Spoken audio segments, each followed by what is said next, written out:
Hey, you all. Thank you for being a bit more flexible with this week. That exposure to COVID, I just, didn't want to get any of you all sick, especially as you're about to start traveling back. So, we're just going to do a shorter little lecture about the books of Chronicles. So you all have read them now, parts of them at least.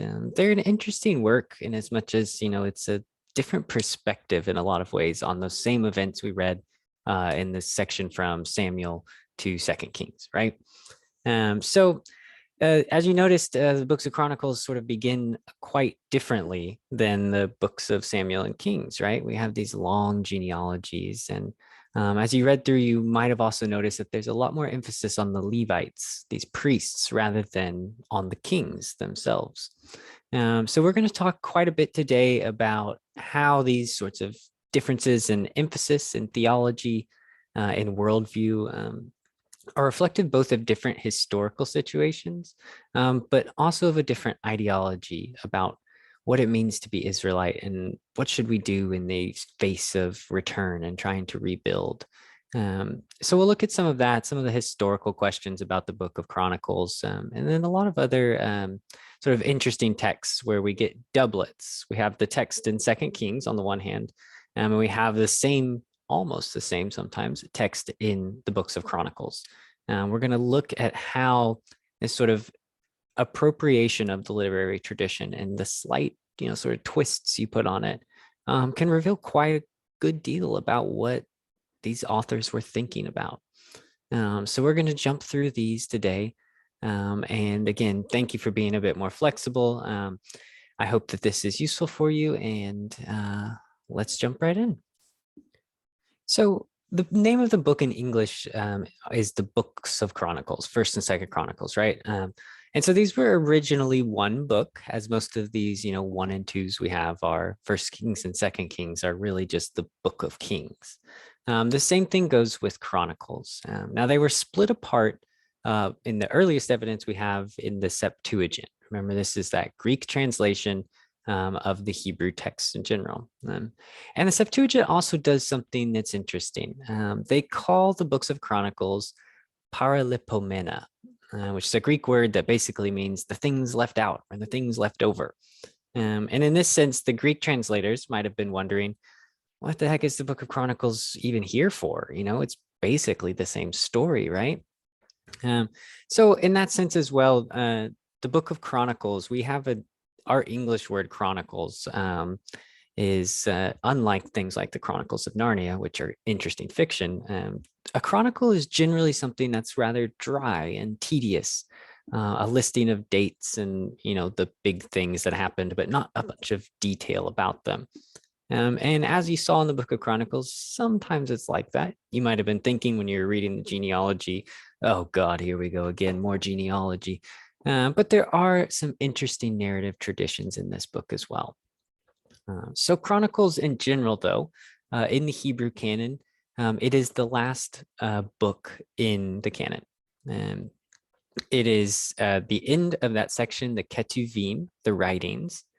And so the things that are sort of interesting about its position, different from the English canon or the sort of Christian canon, is that you get First and Second Kings. If you're reading straight through, you get First and Second Kings quite a ways back, and then you go through the prophets, you go through the writings, the wisdom traditions, Daniel, Ezra, Nehemiah. These books we're going to read next week, and then you come back around to this large story about history that sort of bookends the Hebrew canon. And it's especially interesting as well because the last words of the Book of Chronicles refer to this sort of Edict of Cyrus. And that is what we were talking about in class on Wednesday, the Cyrus cylinder that states that Cyrus, as a general rule, was sending people back who had been exiled, allowing them to rebuild their temples, allowing them some sort of grace to perhaps keep them from rebelling. But perhaps Cyrus, had some sort of personal calling, a moral objection to exile, and especially to the destruction of religious sanctuaries. Now, that doesn't always seem to be the case because the Persians were known for being brutal to those who rebelled frequently against them. Cyrus, Darius, Xerxes, all of these Persian emperors, they especially had trouble with a group of people in sort of the, as you're kind of getting into Russia, getting into Europe, that area called the Scythians. Now, if any of you have played a game called Civilization, Sid Meier's Civilization, you'll know that this great Scythian queen, war queen, her name was Tomris. And so there's a really great historical chronicle of Cyrus and Tomris's interactions by a Greek historian named Herodotus. So if you're interested in Persian or Scythian history, or even just some good, sort of ancient fiction, you can let me know and I will point you in the direction of that in Herodotus. So this Edict of Cyrus, though, getting back to the biblical text, brings us to one of the biggest differences between the books of Chronicles and the books of Kings. It extends far beyond the books of Kings and Samuel's historical perspective, both before it and after it. So in terms of before, we've already mentioned this genealogy. The first character we meet in Chronicles is Adam, this first creation of God in the gardens and things like that. And then we progress all the way through the generations with Noah, with the tribe, the 12 brothers who become the 12 tribes. We keep moving through that, through the judges, and eventually we come to the characters we're more familiar with from Samuel and Kings, like Samuel himself, Saul, David, so on and so forth. And it also goes a little bit further into the future than the book of Second Kings. So the book of Second Kings ends with the Israelite king in exile. He's finally let out of prison, but he's still kind of, he's not a prisoner, but he can't leave. So in the book of Chronicles, we have this situation, and then there's one additional paragraph that refers to this Edict of Cyrus, or perhaps more generally, just a Persian period policy of allowing people to return. Now, the books of Chronicles also have a bit of a different theology than the books of Kings, and this is something we're going to tease out in some of the later sections. But one of the things that we see that's quite different about the books of Chronicles and Kings is that the role of the Levites, the priests, is far more important to the author of Chronicles, or perhaps authors of Chronicles. And so we'll focus on this as well. The temple is, it's central to the Deuteronomic worldview, which is the one that makes the books of Kings and things like that. But it's somehow more central to the book of Chronicles. And so, okay, these two books have quite different sort of comparative emphases. So if we're going to do a quantitative analysis of, what do the authors of Samuel Kings care about? What do the authors of Chronicles care about? We could just look at how many chapters they devote to sort of each subject. So this first line here, of course, genealogy, this is something that we get slight genealogies in the books of Samuel and Kings, but we don't have them in this sort of independent literary form. Instead, we get them in those notices where so-and-so became king, his mother was this person, the tribe of Judah. It's not full-fledged genealogy. So it doesn't seem to matter as much to the authors of Samuel and Kings.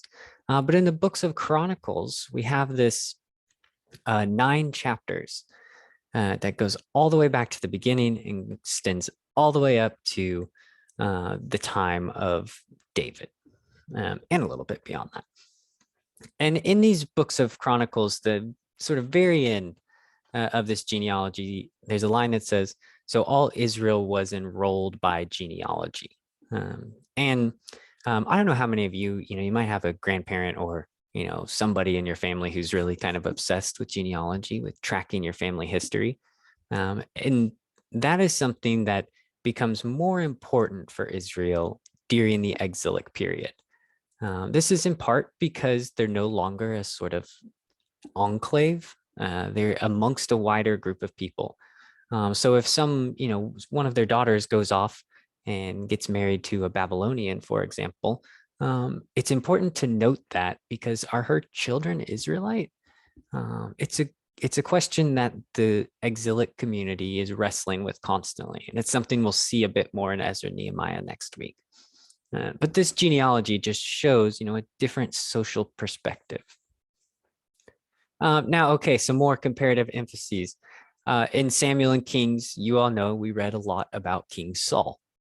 So we have 22 chapters in the books of Samuel Kings where Saul is mentioned and is sort of a main character. He's not always the protagonist. In fact, he's not very often the protagonist. But we have 6 chapters where it's just about Saul. There's no David, no nothing.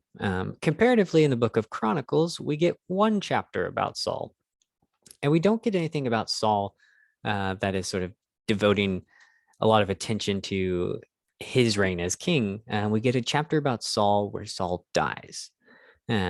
Now, this makes sense in a lot of ways because Chronicles, is focused on the temple and the family that builds the temple and establishes Jerusalem as its capital is the Davidic family. Saul was not fond isn't the right word, but he wasn't part of this movement to centralize Yahwistic worship in the state of Israel in Jerusalem. Now, Samuel, Kings, and Chronicles, they're both sort of very emphatic on David. We have 31 chapters where David is either, sort of parallel to Saul or David alone is in charge. So that those sections there, the 22 and 31, they kind of, blend together because Saul and David's story is one and the same for a long time in the books of Samuel Kings. But Chronicles as well devotes 19 chapters to David. And this is sort of indicative of the centrality of David to post-exilic consciousness about how Israel should be organized, what their political system should be. And this is an emphasis in both of these books share about the Davidic dynasty and its continuing importance for the Israelites. And the same goes for Solomon. We get a good amount of material about Solomon in both Samuel, Kings, and Chronicles. But while I was rereading Chronicles, I noticed something interesting, which is that these characters that we, love and also sometimes are confused by, Elijah and Elisha, they're not important in Chronicles sort of whatsoever. The prophets themselves are not very central. Whereas in Samuel Kings, we have these prophets in most of the traditions who are sort of chirping in the ear of the kings saying what you're doing is wrong, or do this, or the Lord says like you have to do whatever. And in the book of Chronicles, that's just not as prevalent. So we have one mention, 2 verses, but 1 mention of Elijah in the book of Chronicles. Elisha is not mentioned. There's some other people whose names are kind of similar to Elisha, but they seem to be not this prophetic character that we have in the books of Samuel Kings. And in contrast, in the books of Samuel Kings, we have 15 chapters that are devoted to the sort of exploits of Elijah and Elisha. We get those great traditions about Elijah sort of having a prophetic battle against Jezebel's priests of Baal. And in this way, many scholars think that this is reflective of a sort of demise of the prophetic role in importance. As we've done all this prophet stuff, I've been talking about how the prophets were part of Israel's institutional administrative apparatus. There's court prophets, there's these prophets who are inspired and go to king's courts as well. They're not sort of in the in-group, but they're there anyway. We have prophets going around sort of helping the people in this role as a seer, like Samuel was. But throughout the exilic period, a lot of the people who are writing texts and who are doing sort of the work of theology aren't people who would want to relinquish their authority back to the prophets. A lot of these families, I've mentioned a million times now, who are exiled were elite families. They were priestly families. They were people who were often the object of critique from the prophets. So instead of mentioning the prophets quite frequently, the book of Chronicles mentions the Levites. Um, and this leads into the question of who is this person that writes the book of Chronicles? Now, a long standing tradition is that Ezra, who we're going to meet next week, he is a scribe, most likely of a priestly family. It's a little cloudy, who is in exile. And so the story goes, is returned to Israel. And he is there sort of to whip the Israelites living in Jerusalem into shape. He's kind of like the drill sergeant for this returning community. And part of the reason why the longstanding tradition that Ezra was the author of the Book of Chronicles is this quite interesting facet of these two books. And it's an intercanonical inclusio.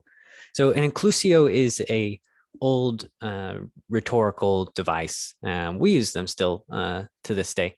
But it's where sort of one distinct entity of some sort of aesthetic object, a book, a movie or something like that. You could see it. We find inclusios on Netflix shows. Whenever you're watching a show, and the way they used to be produced is you'd watch it once a week. So after a week's gone by, you're like, okay, I'm a little fuzzy on what happened, who did what, so the opening shots of a lot of shows would be a recap of what's just happened. That's a kind of inclusio. It's this rhetorical device that signals to you, hey, remember what was going on. That's where we're at in the story, and we're going to progress along as far as we need to go. So we have the line here on the third bullet point. I won't read it to you because you all can read it. But this is that edict of the king of Persia, Cyrus, basically saying, I'm in charge, and the Lord, the God of heaven, this is referring to Yahweh, has told me to build him a house in Jerusalem. Now, if someone were to give you this in sort of a Bible trivia mode, there's two correct answers to where it's from.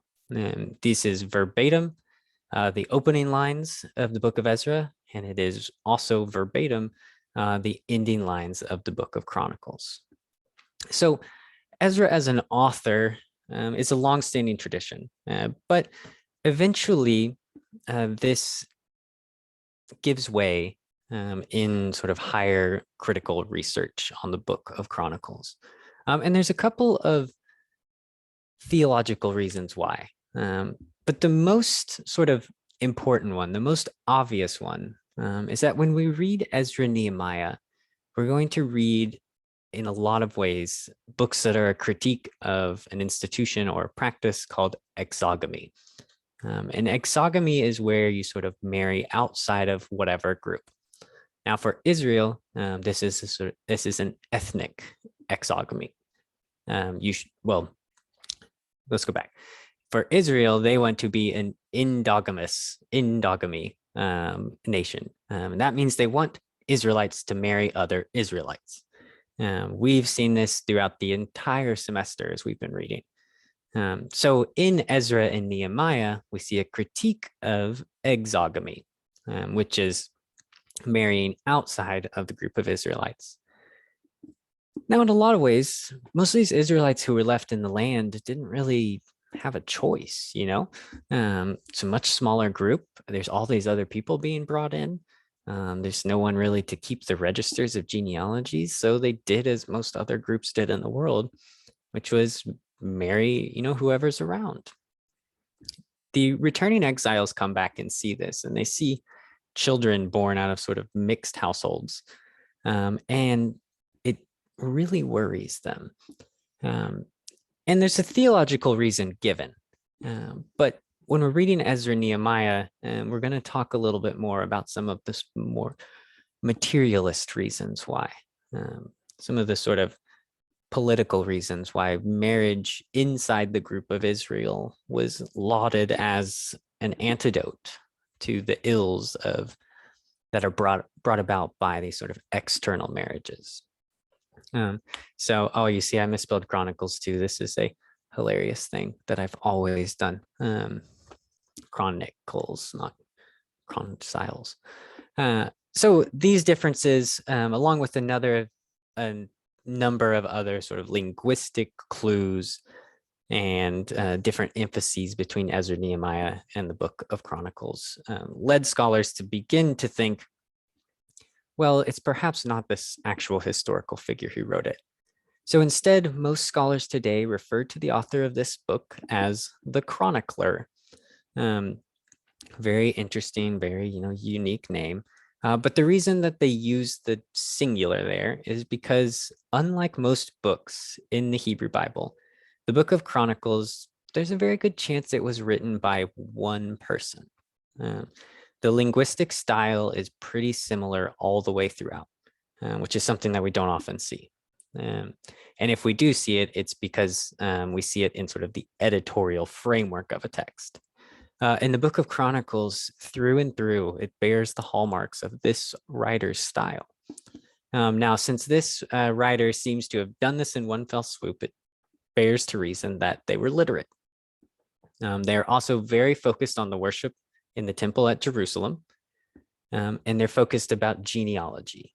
Now, these three things are three things that the priests of these Levitical priests, especially the higher up ones in the echelons of priesthood, that's what they're concerned about. So with relative confidence, scholars say that the author of the Book of Chronicles was probably a returned priest, someone who was in exile and came back, a returned priest working and living in Jerusalem. Now, the time period's a little bit more difficult to say, but with that end, we kind of have a unique situation in the Hebrew Bible. I've told you a lot of times that these books are written, by multiple people over centuries and centuries, but adding stuff on and all of that. And the Book of Chronicles, therefore, seems to be a bit of a rare bird in the Hebrew canon. Now, this idea that it was later, it was written by one person, perhaps also contributes to the reason why this isn't this book, or two books, if you're reading the Christian tradition, is placed at the end of this section, the writings. If we remember back to way back on like the first day of class, maybe the second day of class, we talked about the three sections of the Hebrew canon. There's the Tanakh, or sorry, not the Hebrew canon is called the Tanakh. There's the Torah, there's the Nevi'im, and there's the Ketuvim. There's the law, the prophets, and the writings. And I was hinting at the idea that if you're going to rank them in importance, if it's that question, you're going to a desert island, you can only take one part of your canon. Everyone's going to take Torah. That's the most important. It's sort of the kernel section. And then someone says, okay, well, you get one more section. Which one are you going to take?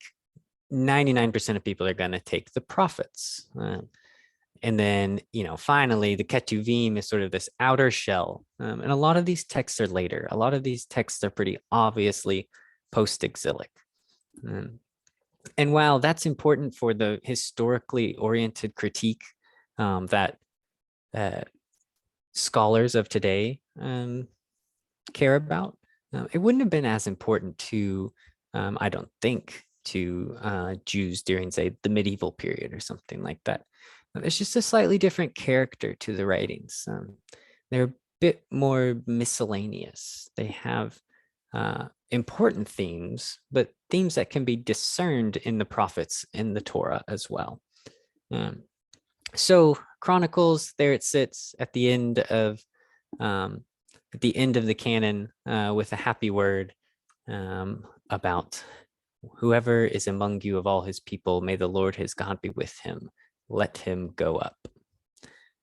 Okay, so now we're going to take a second and look at a couple other interesting aspects of the Book of Chronicles, namely this idea that the established literary traditions of the books of Kings were part of something that the author tried to play with a little bit. So we've talked about some of the things that are just outright new in the Book of Chronicles, like this genealogy and things like that. But there's also another type of literary work that the chronicler is doing. Um, and that is sort of an editorial, you could say, just editorial cleansing of the book in a lot of ways.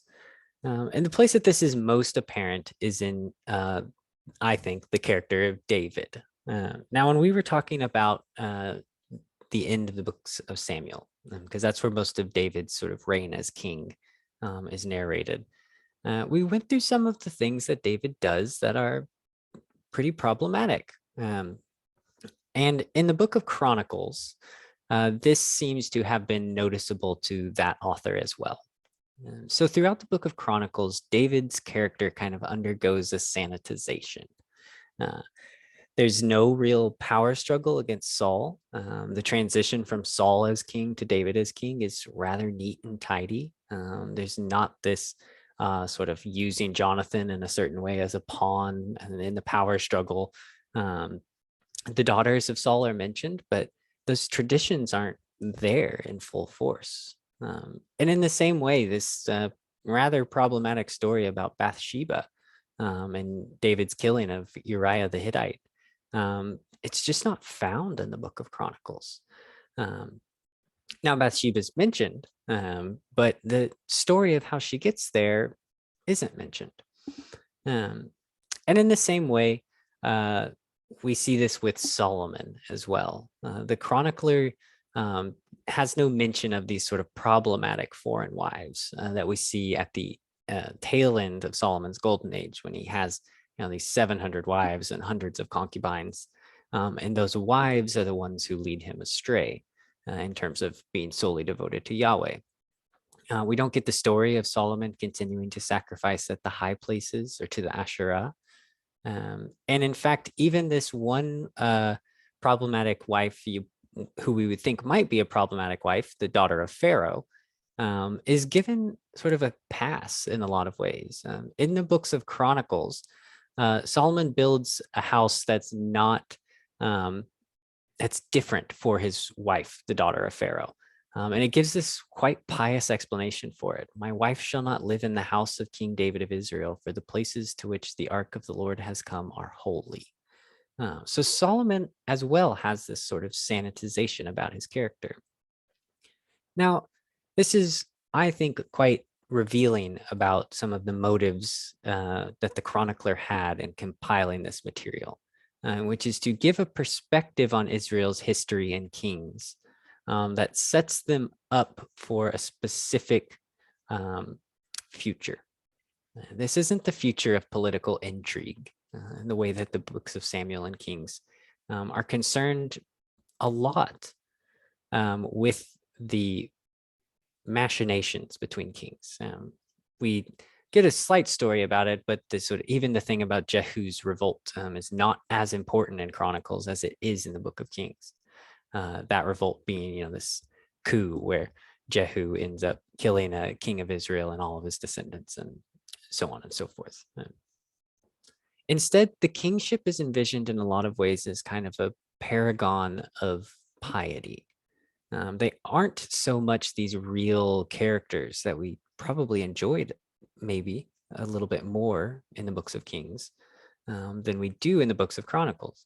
David is, while being pious and great and all of that, it's boring. We enjoyed having that. I enjoyed it, at least, having that sort of struggle between David having to survive in a lot of ways, and David also just being this chosen one of God who kind of coasts through the kingship.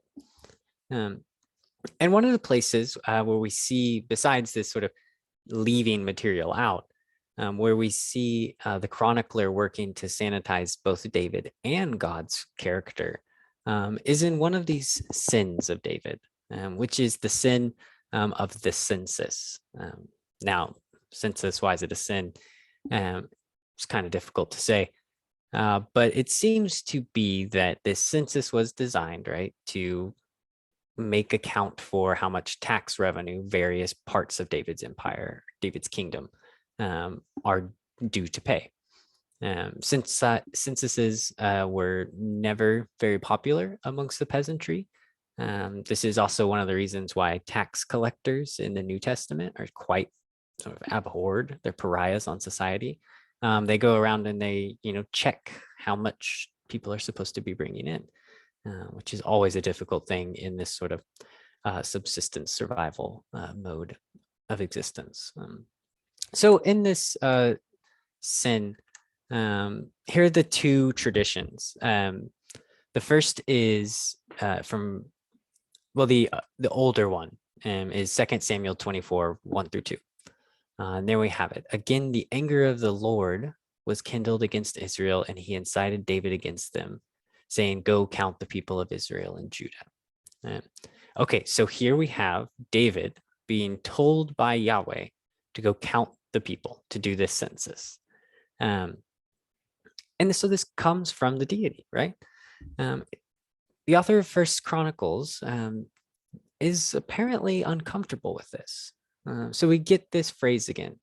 Satan stood up against Israel and incited David to count the people of Israel. Now, again, this Satan in the Israelite worldview isn't the Satan of the Christian tradition. This is the Hasatan, the accuser, the one who stands against.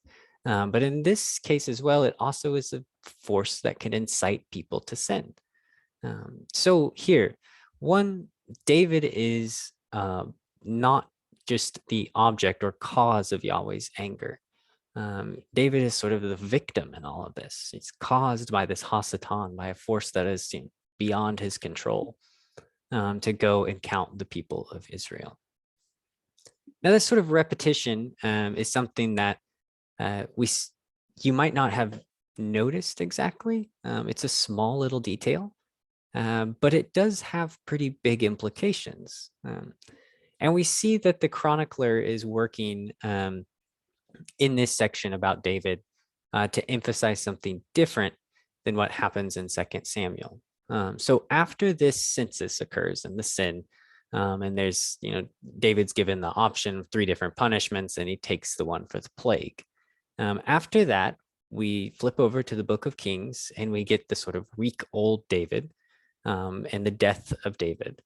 Then we get this bloody secession narrative where Solomon is trying to consolidate power against his older brother. Lots of David's children and descendants are killed. And eventually then Solomon consolidates power and then gets right away into building the temple. In the book of Chronicles, after David's kind of been cleared of this guilt, there's a section where David is said to begin sort of the economic preparations for building the temple. He's responsible for kind of laying the groundwork for Solomon. And so not only is he being sanitized in terms of this sin, he's also being built up with something that's not in the other narrative. And that's putting David in sort of firm connection with the temple. Now there's this tradition about David going and buying a threshing floor, which is, sort of an agricultural institution. And in this tradition, he buys it from this guy and sets up there one of the first sacrifices to Yahweh in Jerusalem. And this is said to be sort of the altar, the place where the temple was built around it. And that altar is the altar that's in Solomon's temple. So that occurs in Chronicles as well. But David also has this additional responsibility of setting up the economic connections, starting to stockpile things, so on and so forth. Then we get a small speech that David gives that's a charge to Solomon and to the other leaders about making sure they build the temple. So again, connected even more closely with this prospect of building the temple. And then we get something that's quite odd. We get 5 chapters that are kind of genealogy light about the priestly families and their various functions within the temple. And this is part of that priestly focus that the book of Chronicles has that the books of Samuel and Kings just don't have. And so this is, for most readers, who are reading it for narrative or scriptural or some other sort of content, quite boring. It's a bunch of names of people you never heard of. But for scholars, this is quite reflective of a changing worldview. in the book of Chronicles. So we get even this description of the functionaries before we get the description of the building of the temple. And in that sense, this all kind of begins with the recontextualization of God's role in the downfall of David, right at the end of his life. But there are other places as well, where the book of Chronicles has a quite different perspective on events from the book of Kings. So we all remember Ahab, I'm sure. I enjoy talking about Ahab. He's a fascinating narrative character. And Ahab in the book of Chronicles shows up in one chapter where he kind of plays second fiddle to Jehoshaphat. They're having this war against the Arameans, and the traditions are the same. There's no sort of changing of the text, really. I think there's one minor sort of vocabulary change, but it's not really as important as, say, the one we just looked at. Instead, Ahab here is just kind of a king in the north. There's no mention of his Baalism or Jezebel as well.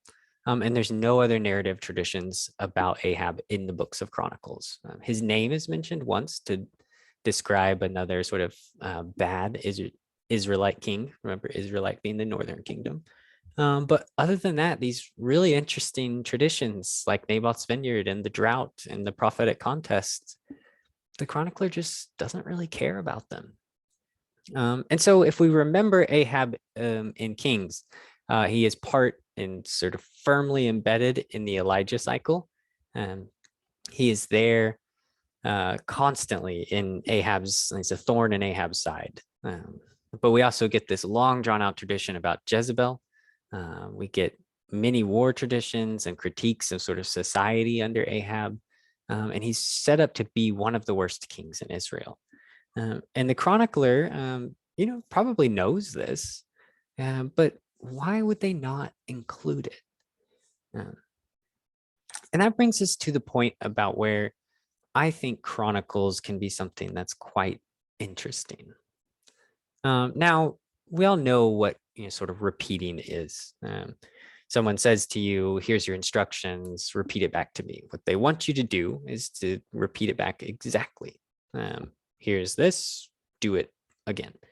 Now, there's a lot of theory and philosophy about repetition over time and the way things change throughout history.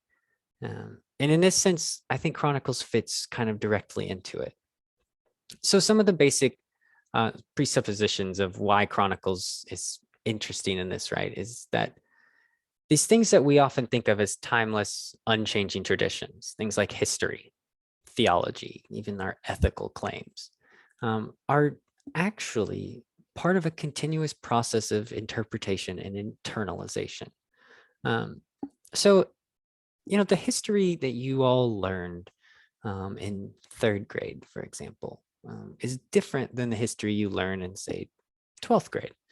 And this is part of it's a mundane consideration. One, you might not be able to really understand it, but the larger difference is that over time, history, the story of what's happened to lead us to this point, often changes. We all know that there are sort of critiques about the history, the official story of colonization of the Americas, for example.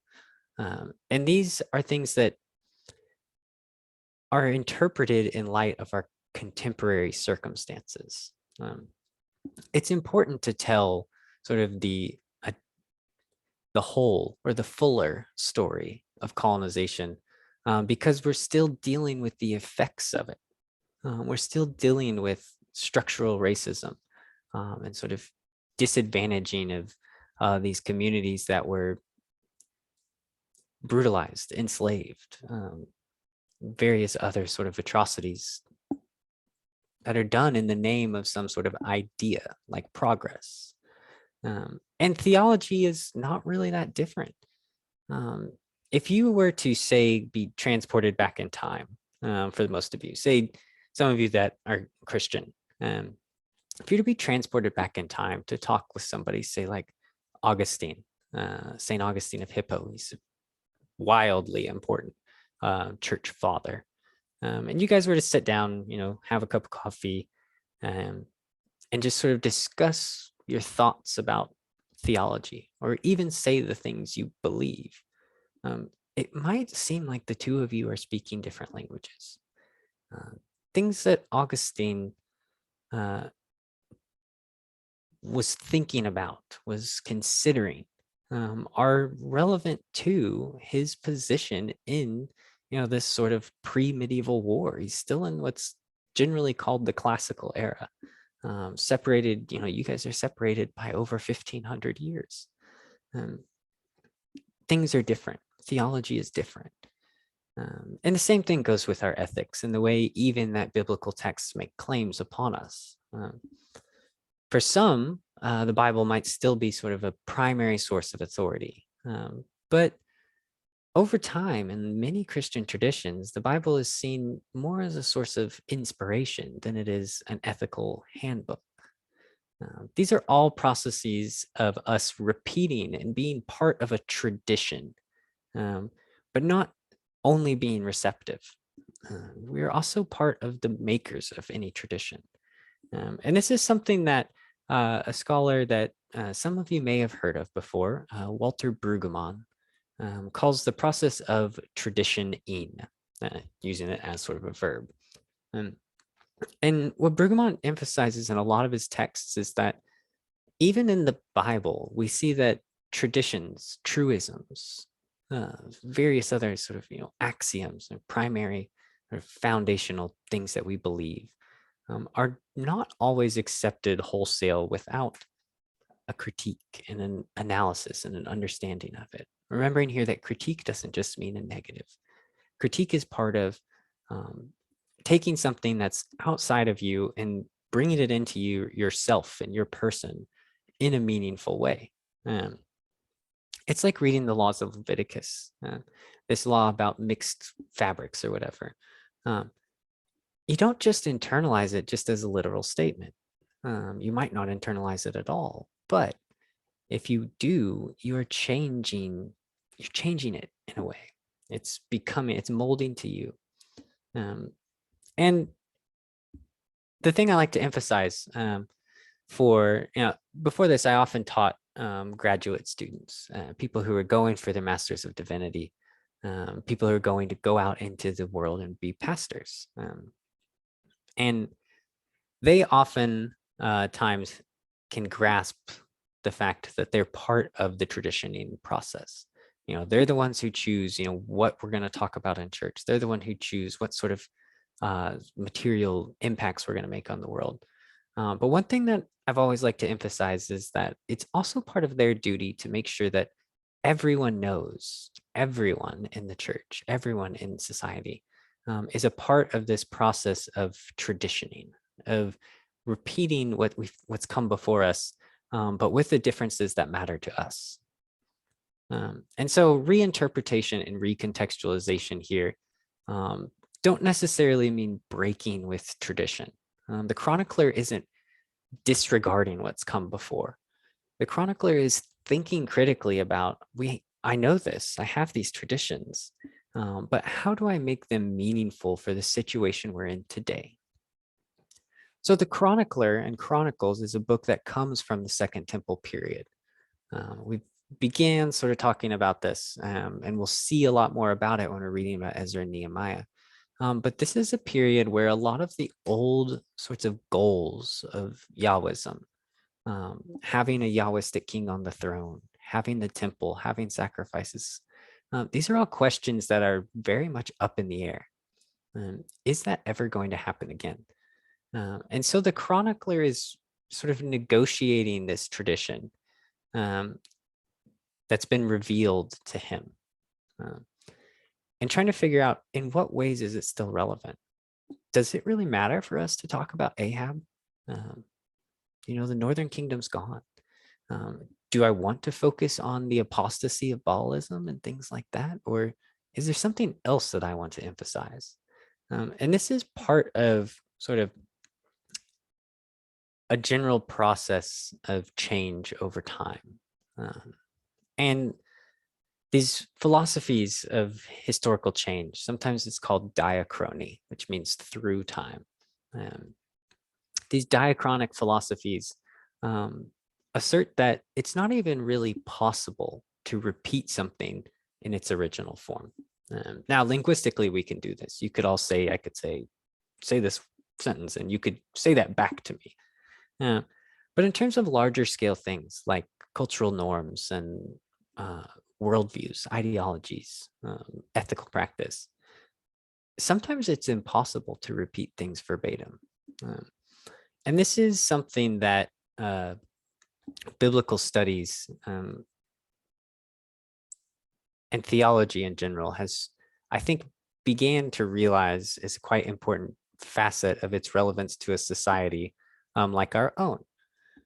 So American society, Western culture, Northern European and Americas and some other developed nations around the world that are sort of part of this inheritance of uh, the Christian Middle Ages and things like that. Western society was for a long time not secular. It was a religious society. But over time and recently now, it's not saying that religious belief isn't important, but the overall sort of character of society has changed.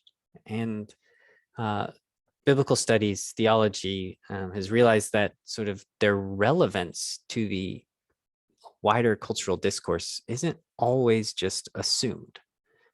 If you had an issue with law or something like that in the Middle Ages, you consult priests first. Um, and while that's still the case in a lot of places here, overall, the tide is changing in a lot of ways and the waters are sort of shifting a bit.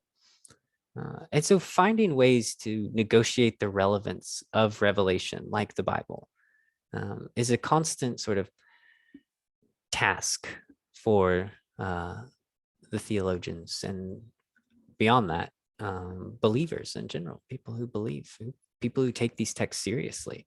Um, that doesn't necessarily mean things like proselytizing or evangelism, but it means things like, how does the visions of justice you see in the prophets apply to the world that you see outside? Um, how does the wisdom of Ecclesiastes relate to your interpersonal relationships, things like that? How does the visions of the world as a creation of God relate to our responsibilities to environment, so on and so forth? And Chronicles, while you might think I'm taking quite a leap here from somebody just leaving some material out, Chronicles in a lot of way is kind of our forerunner in how this occurs.